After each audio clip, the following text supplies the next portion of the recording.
Salvete. Today we are continuing lesson 13. This is Vir Samaritanus. So we're talking about noun endings again, so I won't review the 5 noun cases. I think you all know those really well. Last time we talked about the ablative case. We talked about locus, origo, and tempus, right? So locus is location, origo is origin, where something comes from, and tempus is time, when something happens.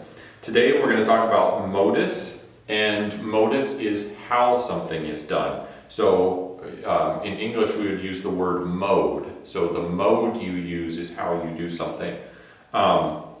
Okay, so modus, this is in the middle of page 152. What is the last function of the ablative case according to your grammatica?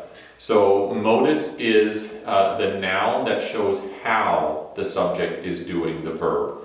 So if I say, I throw this eraser, that's great, but what if I want to say I throw the eraser forcefully? Then I would use the ablative modus to say how I'm doing it. Okay, so the question that we answer with modus is quo modo, in what way or how. And in English, we usually answer the word how with an adverb, and an adverb in English usually ends with ly, like quickly or forcefully or scarily, those types of words. So towards the bottom of page 152, you have the question of how does the man write? So let's think about how a man writes. The man might write quickly, or he might write sloppily. Usually if you write quickly, you also write sloppily. Or he might write slowly.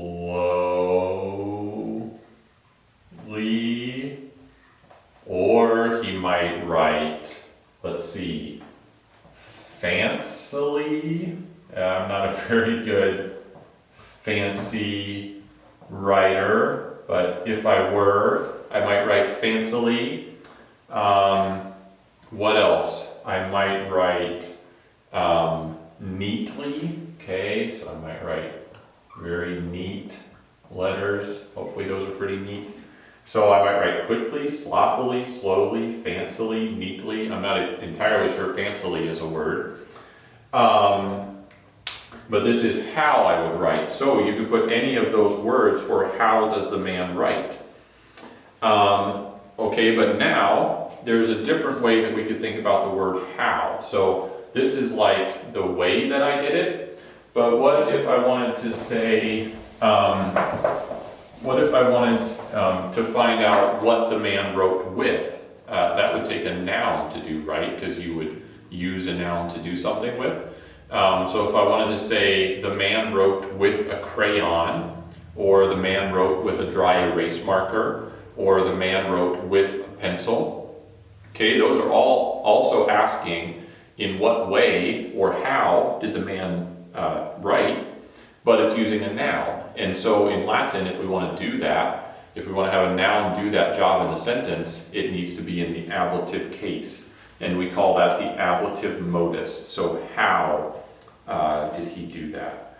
Okay, so real quick on the top of page 153, if you flip to the next page, if we wanted to say the man wrote with a pencil, remember we learned pencil last year already, it's graphium, so we would say vir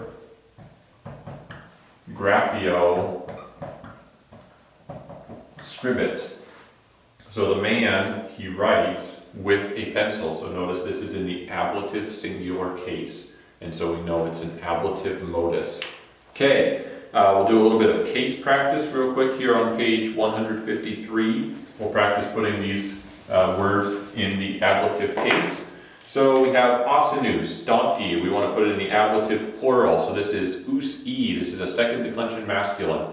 So in plural, well, let's do singular first because we haven't done it in a while. Us-e-o-m-o, right? And then in plural, it's e-orum, is-os, is. So is is what we want. So it would be asinis. Okay, next is oleum, olei. They want it in the ablative singular. So this is a second declension neuter. And we have e, o, o. Okay, so this is Olio. Next is vinum, vini, and they want this in the ablative plural. This is another second declension neuter. And so remember, in singular it's e, o. In plural it's a, orum, is, a, is. So we have another is ending, vinis. So if I wanted to say with the wine, then I would say vinis. If I wanted to say with the oil, I would say olio. Okay, next is via in the ablative singular. So this is an a ending noun, a first declension feminine. And so I, a. Okay, so it is via. All right, and then finally, latronus is for thief or bandit. And they want this in the ablative plural. So this is another third declension. And so in singular, it's various, is, em, e. And in plural, it's ace, ibis, ace, ibis. So we want that ibis. So latronibus. So if I wanted to say with the thief, I would say latronibus. Okay. Next on page 154, we'll do a couple of these together real quick. So let's do that first one. We'll say vir, via, venet. Vir, via, venet. So vir is man, right? We know that really well.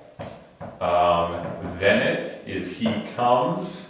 Okay, so the man comes, and we want to know how does he come? Well, he comes by the road. So vir, via, venet, the man, he comes by the road. So the road is what he uses to come to the city. So that's what, again, this is what we call the ablative modus. This is how he does it, and that's why it's in the ablative case. All right, I'll leave the other two Latin to English translations for you to do. So latro, virum, denario curat, and stabularius, asinum, vino, ducit. You can translate those on your own or attempt to, and if you have questions, we can talk about those in class. Okay, we'll do the last two from English to Latin. We'll do those together. So the first one is the bandit goes past by donkey. Okay, so first of all, we want the bandit. This is the subject, so we put it in the nominative case. So this is latro. And then he goes past. We learned that word is praeterit. I almost didn't leave enough room. So latro praeterit. He goes past. Now he goes past by the donkey or with the donkey, like he's riding on a donkey and he's going past. And so donkey, of course, is asinus, asini. So it's just one donkey. He's not riding on two donkeys. And so we want singular and we want ablative because this is ablative modus. And so we would go us, e, o. Okay, so latro, asino, praeterit. So the thief, he goes past by the donkey. Or we could maybe say with the donkey. All right, next is the priest leads the bandit with denarii. Okay, so the priest, again, this is nominative. So sacerdos, the priest, he leads. Okay, I'm gonna have to leave a lot of room, so I'm gonna put ducit down here. The priest, he leads the bandit. Okay, so now here we gotta do a little bit of thinking. So the priest is leading someone, so the subject is doing the action. Now who is being acted on? The bandit is being acted on, right? Because the bandit is being led. So we actually need to put bandit in the accusative case because that's the direct object. And so latro, latronus, this is third declension, so various is e, m. We want that accusative case m. So latronem. Okay, so sacerdos, latronem, ducit. Okay, so now we know that he's leading the bandit, but we want to know how he's leading the bandit. And he's leading them with denarii. So this is multiple denarii. So maybe he's paying him 5 denarii for him to come with him. And so denarius in Latin, that's a second declension noun. So us e, but in the plural we would go e, orum, is, os, is. So we want to put that in the ablative plural, denariis. So the priest, this is nominative case, because it's the subject, he leads the thief, latronem, in the accusative case, because it's the direct object, and then we want to know how he leads him, quo modo, and he leads them with the denarii, so denariis. That's in the ablative case, because it's doing the job of showing how the priest is leading the bandit. All right, that is all for this week for Ablative Modus. So again, if you flip ahead to the fabula, this is Vir Samaritanus. And you can look through the story and you can find all the ablative nouns and you can label them an M for modus, an L for locus, an O for origo, or a T for tempus if you want, before we translate that together in class this week. All right, I hope your studying goes well this week and I'll see you in class. Valete.